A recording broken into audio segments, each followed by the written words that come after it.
How to transform your small bedroom into a calming sanctuary, Part 2. Hack the way you store possessions in your closet and bedroom. If you have the means, your method of storage should always start with the walls of your closet first, and drawers and hangers last. This seems completely counterintuitive to standard ways of organizing, but you will begin to find that you do not need that much to ultimately cover the floor.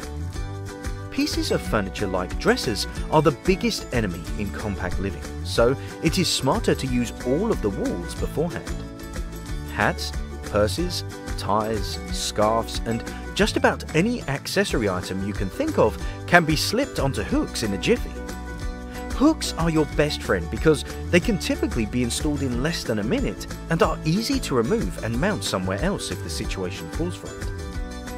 Simple 2-bracket shelves can be a lifesaver for 2 reasons. 1, they can be a solid place to keep your shoes and personal items. And 2, it grants you the freedom to place decorations that are aesthetically pleasing to the eye. A small bedroom is not a sanctuary without ambience that is undisturbed by rampant mess.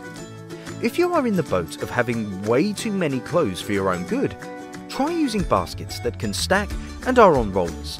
This way, you can pull them out and push them in at will, where they are not always sticking out. When your hobbies start to overrun your bedroom, placing the items in a movable cart is your best option for a plethora of reasons. Not only are they inexpensive, you have the ability to roll your frisbees, baseball gloves, sewing items, scrapbooking gear, and whatever else, wherever you need to. Your arts and crafts always stay in the same place and can be shuttled around or placed in the closet when not in use.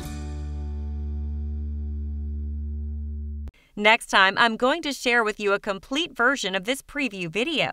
I hope you are going to like it more than this whiteboard or cooking videos I experimented a few weeks ago. Until that time comes, thanks for watching. And thank you for still sticking with this channel.